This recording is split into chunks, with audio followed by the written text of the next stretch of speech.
o Facebook me atrasa aqui uns 10 segundinhos aqui. Assim. Agora sim, estamos ao vivo. Então, opa!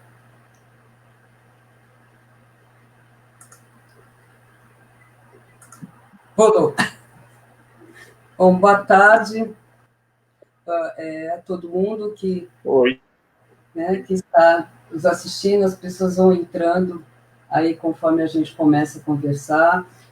Eu tenho a honra aqui, a satisfação de receber o magnífico professor doutor Edivar Madureira Brasil, reitor da Universidade Federal de Goiás.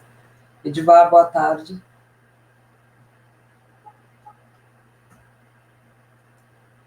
Edivar deu uma congelada lá.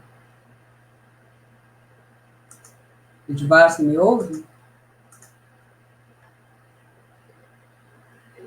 Opa. Oi.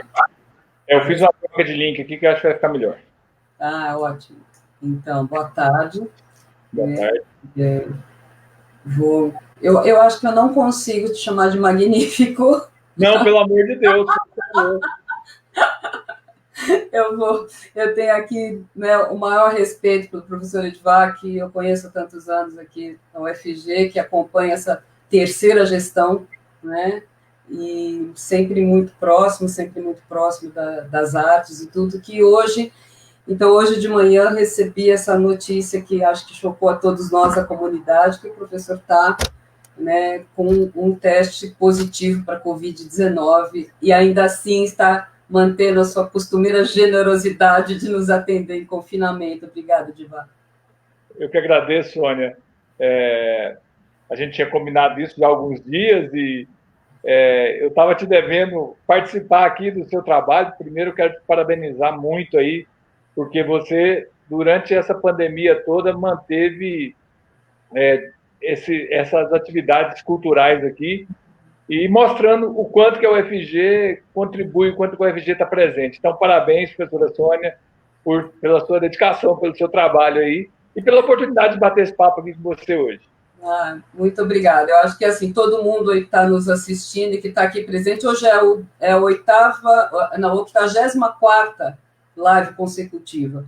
E tem aí um público cativo que assiste agora, assiste mais tarde, realmente eu estou muito feliz porque a gente começou isso para ajudar a manter as pessoas em casa, né, e transmitindo o que é que a gente faz, que soluções a gente tem, quais as pesquisas possíveis em performance musical, e nesses 84 dias o evento foi se transformando no que as pessoas que prestigiam fizeram.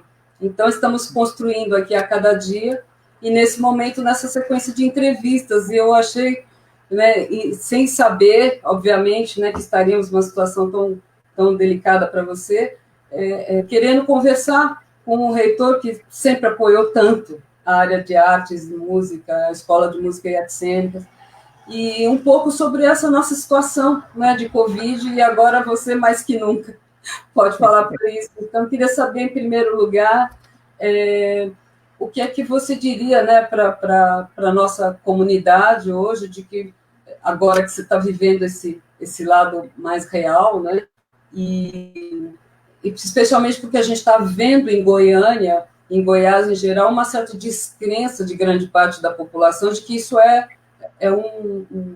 essa pandemia é real, né? Desculpa, essa pandemia é real, e a gente está vendo Rio Verde fechando de novo, porque talvez tenha aberto antes da hora, e aqui no meu bairro eu vejo muito as pessoas andando na rua e não dando tanto valor ao confinamento. O que você diria?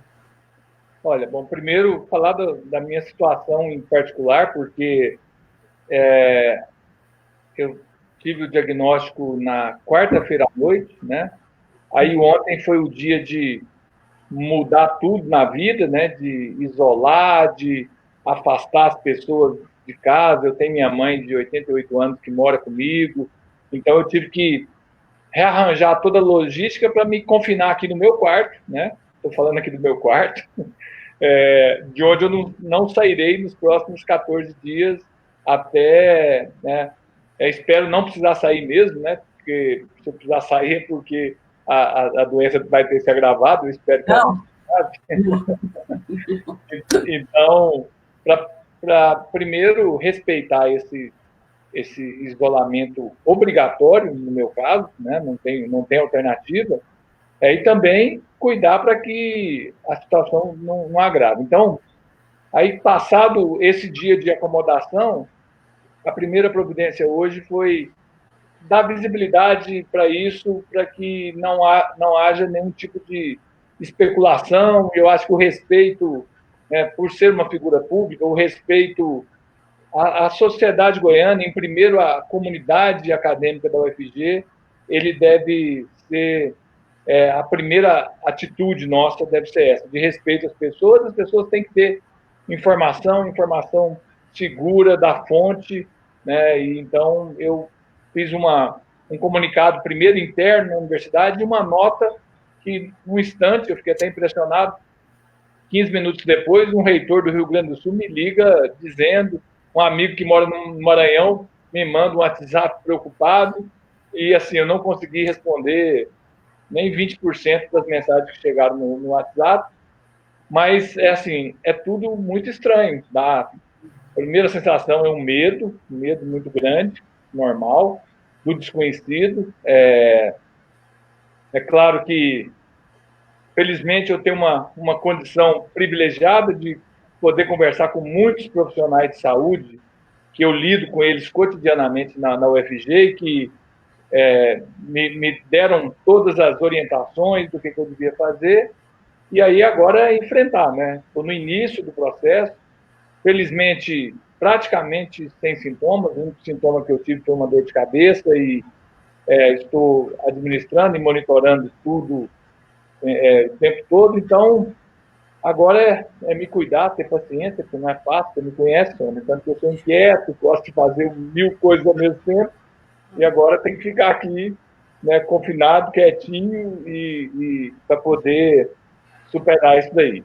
Mas isso mostra, Sônia, indo direto à sua pergunta, o quanto esse vírus ele é agressivo, assim, em termos de disseminação, porque, até por ter informações, eu procurei me cuidar o tempo todo. Meu nível de exposição em locais públicos com gente, que é onde a gente contamina, é onde a gente encontra, e é isso que assusta, né? Eu, saindo pela cidade nas últimas semanas, as pessoas circulando sem o menor cuidado. Eu era daqueles que precisam no supermercado, né? Todo mundo aqui de casa dependia de eu fazer as compras e trazer para cá. Chegava no supermercado, eu não descia. Se tivesse a menor fila que fosse no caixa, eu não descia. Sempre de máscara, sempre cuidando. Mesmo assim, eu não escapei. Mas é porque, certamente, por ser reitor, vou no prédio da reitoria diariamente, e acaba que há uma exposição. E a máscara protege, mas ela não é absoluta. Claro. Então, isso mostra, gente, o que eu queria chamar a atenção, que a gente tem que ficar em casa mesmo, né? O distanciamento é fundamental, né? É a única... Eu uso muito uma frase do professor Zé Garcia, contra esse vírus, nós estamos numa guerra que a gente não tem arma de destruição, é só defesa. É higiene, máscara e distanciamento. São as únicas armas que a gente tem. Lavar a mão toda hora, né? Álcool gel onde puder, máscara e ficar longe das pessoas. É a única alternativa que a gente tem. Então, a lição que a gente tira é: fique em casa. Fique em casa. Eu falo isso todos os dias aqui, Edvar, e é assim, impressionante como, no mínimo, um segundo de qualquer... não digo nem desatenção, é uma coisa que a gente não consegue prever 100%, né? Nem com máscara, com álcool. Já imagine sem utilizar. Né? O risco que a pessoa assintomática, por exemplo, tem de estar transmitindo o vírus por aí, mesmo sem saber, né? Então, eu espero que esse seu esforço de estar aqui com a gente ajude também as pessoas a entenderem que isso não é uma gripezinha, né? Então, eu queria, então, e eu queria absolutamente te deixar à vontade para qualquer momento, nesses 30 minutos que você desejar, a gente pode seguir. Não quero de forma nenhuma te forçar demais aí no seu momento de que você mais precisa de descanso, né? Mas, assim, uma coisa que todo mundo tem perguntado muito é sobre o calendário da UFG, né, que é uma grande dúvida. A gente tem falado com pessoas do mundo todo aqui, e as universidades têm tomado as medidas mais diversas, até de mandar equipamento para alunos carentes, para que as aulas possam ser remotas. É claro que a nossa realidade econômica é diferente, né, de Estados Unidos e Inglaterra, mas as mais ricas lá em São Paulo, Rio, também fizeram isso. E eu não sei até que ponto a UFG pensou nisso, se a gente tem alguma remota possibilidade em assumir aulas de maneira remota. Você teria alguma coisa para dizer sobre o calendário para os alunos que estiverem nos assistindo? Sim, Sônia, e inclusive nós temos bastante coisas que avançaram nesse período desde o início da pandemia, né? Primeiro momento, a nossa atitude foi proteger as pessoas. Então, suspendemos o calendário acadêmico, fomos tratar do funcionamento da universidade de forma remota ou semipresencial, e aí fomos cuidar das nossas ações em relação ao enfrentamento da Covid, que a gente acha que vai falar mais daqui um pouco, e depois cuidar do estudante, né? E aí nós já soltamos algumas resoluções, aprovamos no Conselho Universitário já alguns avanços nesse sentido. Além das atividades daqueles cursos que estão ligados diretamente à saúde, que até por óbvio, né, eles estão envolvidos mesmo, como a medicina, a enfermagem e também a farmácia, nós avançamos um pouco. Nós liberamos as aulas remotas na pós-graduação, estricto sensu, lato sensu, né, desde que houvesse a concordância dos alunos matriculados na sua totalidade e do professor, naturalmente, e essas aulas vão ser validadas normalmente na pós-graduação. A mesma coisa na graduação, nas disciplinas de núcleo livre como primeiro movimento. Então, disciplinas de núcleo livre também estão autorizadas, com a mesma lógica da que eu disse antes. 100% dos matriculados e o professor e o conselho diretor também aprovando. E com isso, a gente começa também a ter uma ideia mais concreta da quantidade de dificuldades, do tipo de dificuldades que os nossos alunos e também que os nossos professores encontrarão para isso, para poder desenvolver. Então, o que a gente tem? A Pró-Reitoria de Assuntos Estudantis já está providenciando a compra de pacotes de dados, né, para aqueles alunos matriculados nessas disciplinas que sejam de baixa renda e que não tenham condição. Os casos de estudantes que não tenham dispositivo, nós estamos buscando para esse início, isso vale para pós-graduação e para graduação, inclusive com equipamentos da universidade que estão aqui na forma de empréstimo. Mas nós estamos lutando junto ao MEC, e o MEC já sinaliza, apesar de tudo, e acho que nós vamos falar um pouquinho também de algumas coisas do MEC, sim, mas na Secretaria de Educação Superior, a gente conseguiu sensibilizar o secretário e está sendo feito um acordo grande com as operadoras para disponibilizar para todos os alunos de baixa renda do país o acesso a dados. E também o movimento para a gente conseguir emprestar dispositivos. Então, são muitas ações que se somam por várias razões. E aí acho que é importante, né? As pessoas têm muita discussão. Esse tema é muito ideologizado, muito politizado, né? E algumas pessoas pensam, poxa vida, então vocês estão fazendo uma coisa para transformar o UFG em EAD. Nem de longe, né? Mas não estamos falando de EAD. Nós estamos falando de estudos remotos emergenciais, para não deixar o estudante mais tempo ainda sem atividades, porque eu sei que isso adoece o estudante, dá aquela sensação de que está perdendo tempo. Então, assim, para tratar os estudantes com isonomia, nós estamos buscando os meios e precisamos entender, porque não é só o estudante que não tem o estudante que é cego, tem o estudante que é surdo, tem o estudante que está lá na comunidade quilombola. Então, o UFG tem que ter um olhar para todos. E o que a gente quer é que as pessoas possam fazer os seus estudos naquilo que for possível. Não vamos transformar o UFG em EAD, não é isso.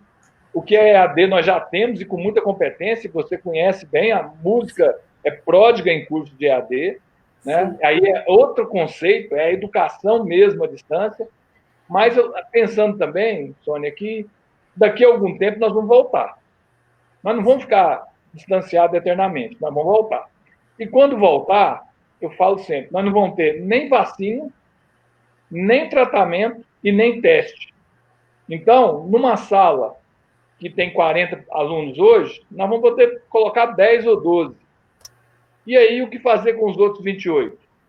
Né? Vão ter que fazer um revezamento. E aí de novo, as tecnologias digitais vão ser importantes. Então, é pensando nisso e podem esperar que muito em breve a gente já vai ter essas soluções todas à disposição e nós vamos avançar rapidamente nisso.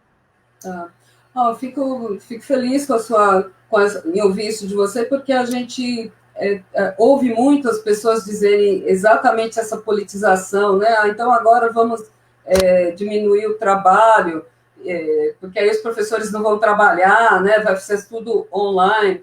E as pessoas às vezes não têm ideia que a gente trabalha 3 vezes mais para colocar um conteúdo online, né? E todos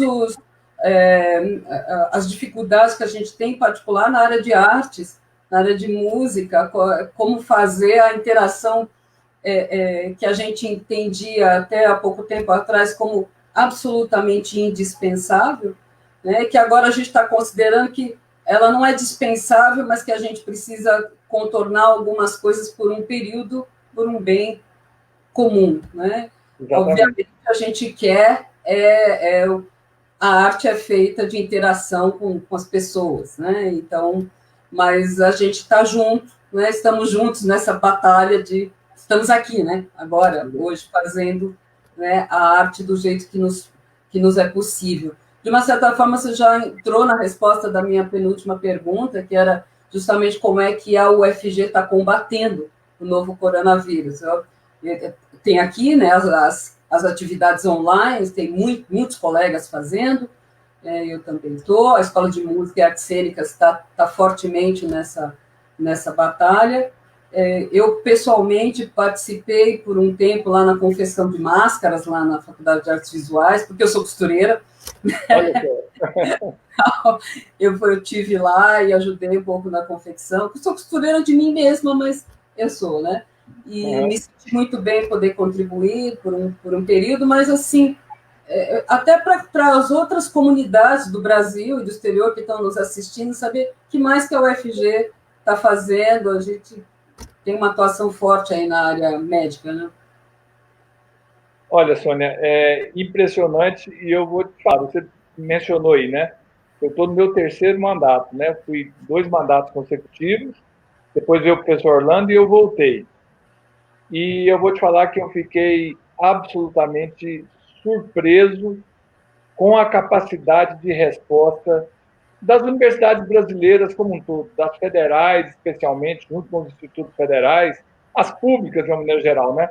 Assim como o SUS é a nossa grande salvaguarda na saúde, as universidades complementam essa salvaguarda, porque temos 45 hospitais universitários 100% SUS, né? Mas a resposta no dia a dia da pandemia.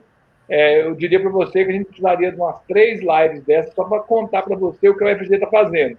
Eu vou me aventurar aqui em 5, 7 minutos, contar um pouquinho, Sônia. É realmente assim, de emocionar ver o desprendimento, o espírito de solidariedade, a capacidade técnica da universidade em dar resposta. Vou contar algumas histórias que eu acho que com história fica melhor. Vamos falar dos respiradores. respiradores ou ventiladores pulmonares, né?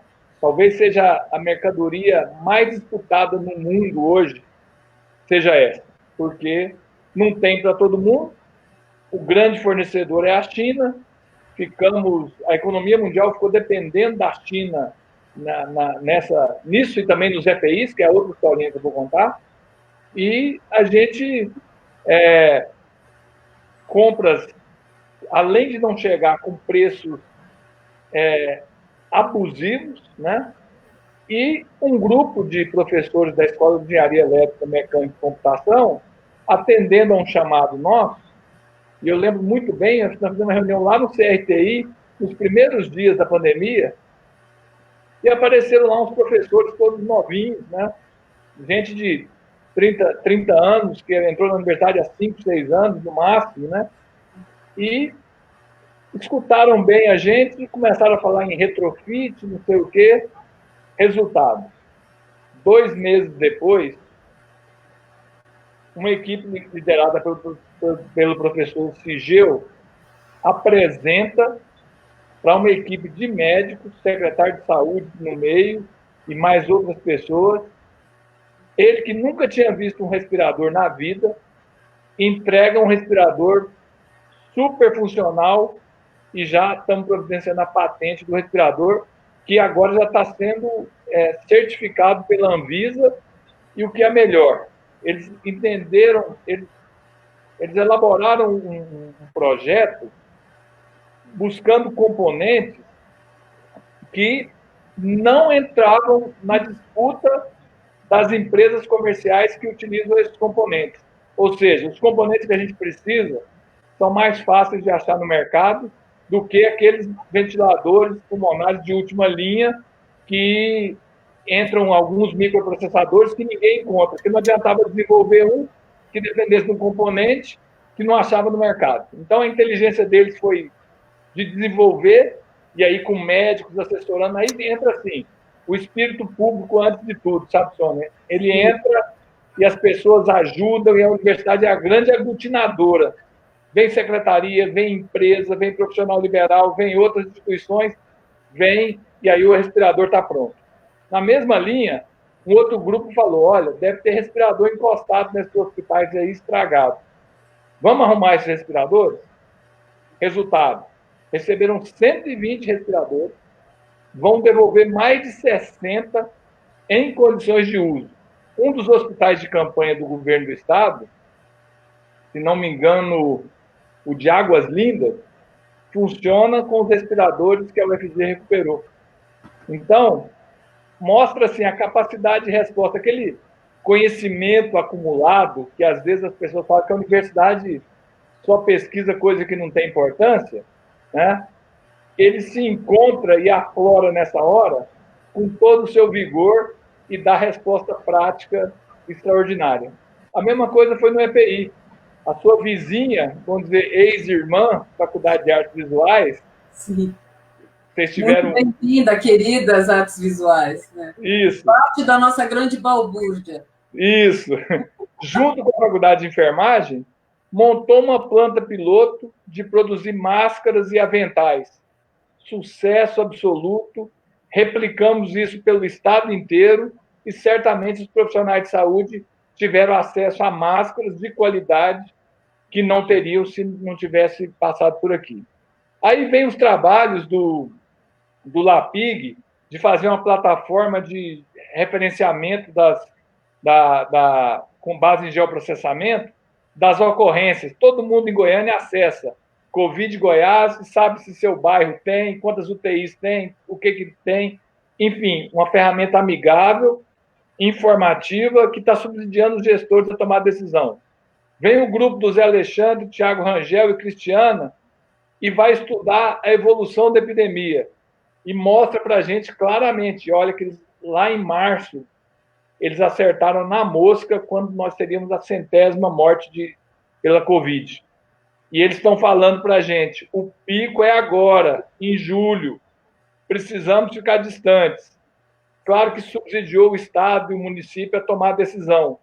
E a gente sabe também, que não estou nem de longe querendo questionar o gestor, a pressão que ele sofre do setor econômico. Mas, gente, está aí.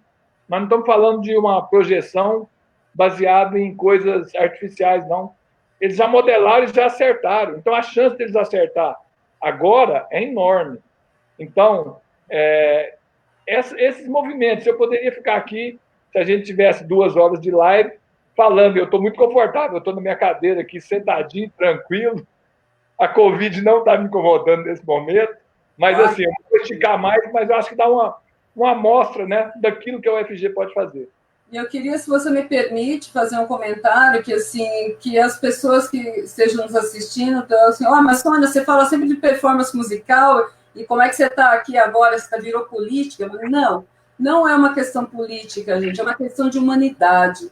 Né? Nós estamos num momento em que a gente precisa ter todas as visões de todos os lados. Eu não tenho nenhuma intenção política. Essas perguntas não me foram enviadas pela reitoria. Eu enviei as perguntas, na verdade, aproximadamente para o professor Edvar, hoje de manhã, ainda querendo saber se ele gostaria de cancelar esse encontro, e ele mesmo não se sentindo tão bem, entende a responsabilidade que a gente tem, e como ele mesmo disse, de estarmos transparentes. Né? Então, esse daqui quando eu encontro com o professor Edvar no campus, nós conversamos dessa mesma maneira. Né? E não é exclusividade minha, né? Porque nós temos um reitor que é extremamente acessível, para a nossa sorte. A gente tem aí o orgulho de ser o UFG, porque, olha, a gente tem muito problema no Centro-Oeste, muito problema em Goiânia, mas a gente tem muita coisa boa também. Né? E esse é o lado que é bom. Né? Eu, como estou importada, né? Eu sou paulistana e estou aqui há 22 anos. Ainda bem, né, que você veio. Eu estou totalmente goianada aqui, né? Então tá tudo bem. Então, eu quero ir à próxima pergunta, porque eu sei que a gente não pode se demorar muito aqui. Mas uma coisa assim que nos pegou de surpresa, a gente ainda se surpreende com o nosso ministro da Educação e o nosso governo, né? Por incrível que pareça. A gente parece que nunca termina. Mas, assim, assistimos estupefatos à promulgação da medida provisória 979, né, dia 9 agora, sobre a designação de dirigentes pro tempore, né, que significa, para quem porventura não esteja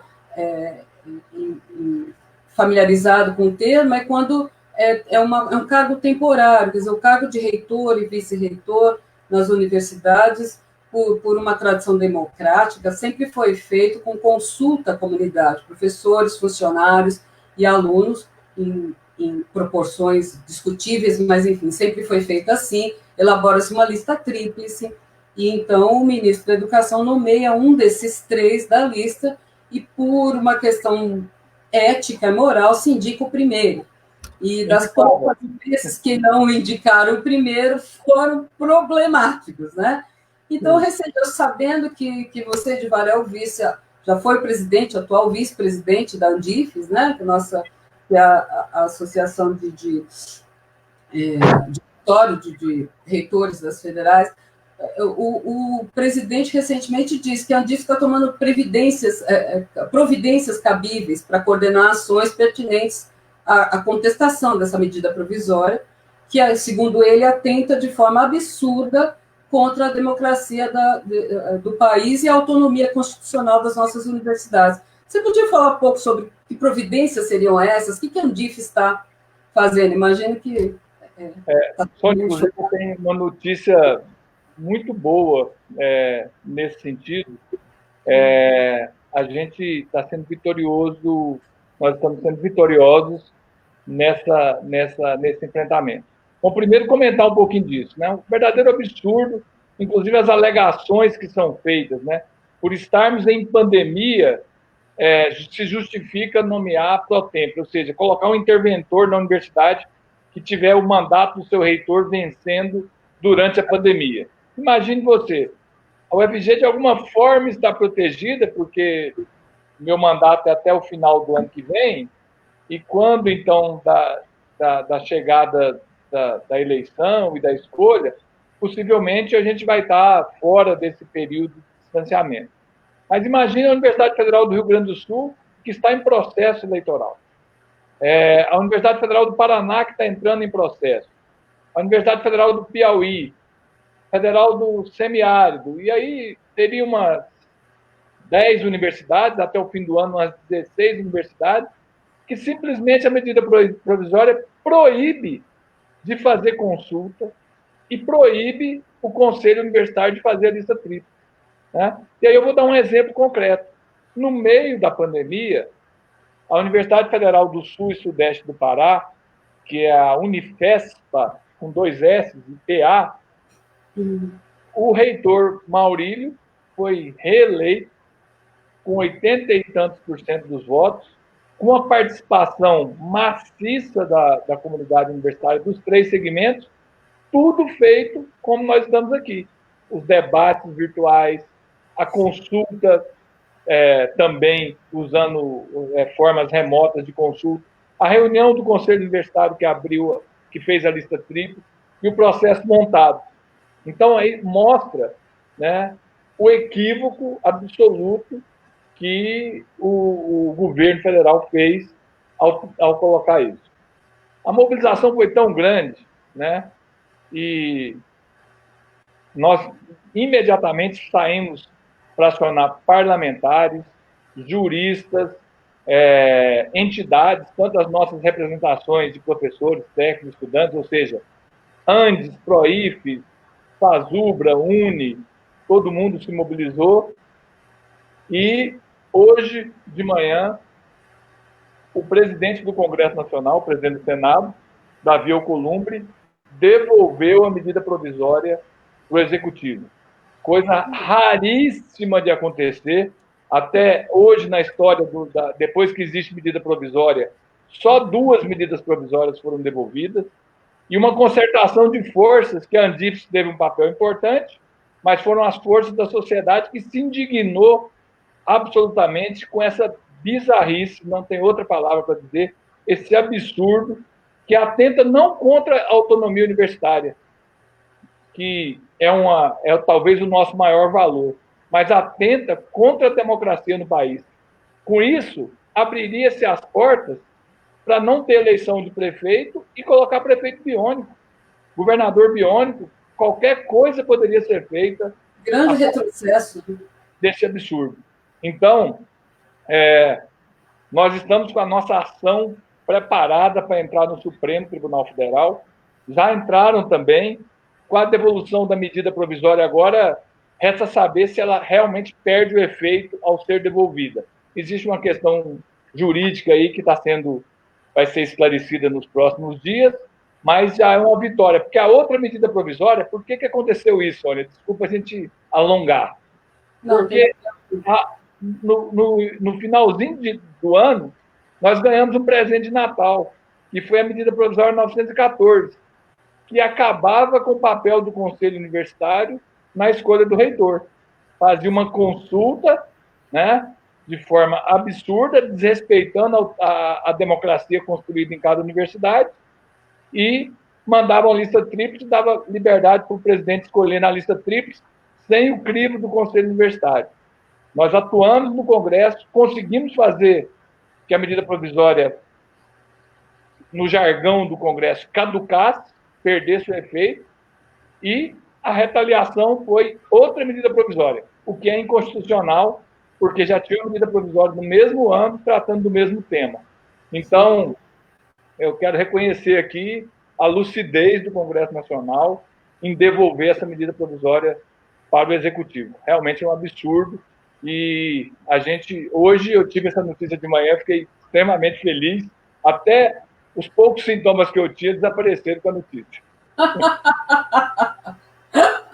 Que coisa boa, Edmar. Poxa, então, antes da gente se despedir, eu vou te fazer aí o último comentário que eu tinha, não é tanto uma pergunta, mas é um comentário, assim, realmente acompanhando, né, desde 2006, ou até antes, eu cheguei na universidade em 98, né, mas, então, acompanhando esse seu terceiro mandato, a gente vê sempre você muito próximo à área das artes. Muito, a gente realmente tem um apoio grande da reitoria para os movimentos, na escola de música em particular, de música e artes cênicas, a gente tem apoio para a criação de cursos, teve apoio para a Banda Piqui, projeto institucional, para tantas outras atividades, festivais. Você sempre esteve presente, e não só de uma maneira formal, mas de uma maneira pessoal. A gente sabe que você gosta de estar lá. E você vem da área da agronomia, né? Você vem de uma área... Sertanejo. Vem do sertanejo, vem lá. Então, como é que você... a que você atribui essa proximidade, essa sensibilidade, que a gente nem sempre tem o privilégio de ter pessoas de uma área tão distante, ter essa sensibilidade, essa proximidade. Ó, Sônia, sem dúvida. Assim, eu sempre gostei muito de música desde criança, e eu tinha uma irmã do meu pai que morava com a gente, e ela, desde cedo, eu era menino, não tem nenhum problema com a minha idade, eu tenho 57 anos. Temos. Aí, ó, tá vendo? E aí 7, 8 anos, eu comecei a escutar Chico Buarque e Caetano Veloso, porque ela adorava. E daí, acho que o gosto musical vai se refinando a partir daí, de ouvir coisa tão forte, né, do ponto de vista de qualidade musical, de letra e de tudo. E fui. Depois, na faculdade, antes da faculdade, encontrei um grande amigo que tocava muito violão. Eu adorava acompanhar ele nas serenatas que a gente fazia. E esse gosto pela MPB, ele se cristalizou. Bom, cheguei à reitoria, e aí a gente começa a encontrar pessoas extraordinárias, né? Jarbas Cavendish, Eduardo Meirinho, Sônia Rai, Glaci Antunes, e por aí vai, Marília, Giovana, Consuelo, e assim, a gente começa a se envolver de uma tal forma e ver a paixão com que vocês trabalham, só se for absolutamente insensível para não se encantar e não se envolver. E ver quanto que isso faz a diferença na universidade. Uma universidade não é completa sem uma grande escola de música e artes cênicas, né? E aí a gente começa a conviver com vocês e a gente apaixona. É isso. Simples assim. Coisa boa. Tomara que muitos se apaixonem, viu, Edmar? Mas olha, eu quero te agradecer muitíssimo. Eu sei que é um momento pessoal, delicado. Eu não sei como é que eu reagiria se eu fosse testada positivo, mas acho que o nosso senso de humanidade, de responsabilidade sempre fala alto. Você sempre foi um reitor super presente, ativo. Tem várias pessoas aqui da comunidade entrando no Face, desejando para você força, vários colegas da Escola de Música, professores, Cristiane, Andréa, Gilca, Davi Castelo, Andréa Teixeira, tá? E depois você, na hora que você tiver em condições, entrar lá no Facebook, você vai ver. Alunos também, ex-alunos, né, que estão... tem colegas do exterior, colegas que estão lá na Europa, Paris, Genebra, enfim, as pessoas estão aí acompanhando e desejando para você uma recuperação, e eu também, né, Márcia, eu não lembro onde você está, Márcia, né, fazendo coragem, melhoras ao reitor Edvar. Nossa, agora que eu estou vendo aqui, eu estava com o meu chat fechado aqui, Davi Castelo, um monte de gente aqui, que legal, eu vou dar uma olhadinha aqui. Tá. E normalmente as pessoas entram ao longo da tarde toda, elas sabem que fica gravado lá, então muita gente não pode entrar às 15 horas, entra depois. Joana Azevedo, enfim, as pessoas vão... Aí, a Márcia está em Bruxelas, aí, tá te desejando melhoras, e é o que eu desejo também, assim, obrigado. Infinita gratidão pela sua disposição, e, né, vamos deixar o reitor descansar, né, gente? Valeu, gente, obrigado. Tamo junto, fica em casa. Fica em casa, álcool em gel, máscara, e fica repetindo esse mantra, né? Um beijo, melhoras, Vá. Valeu, obrigado, Sônia, um abração, obrigado. E você, tchau. Tchau.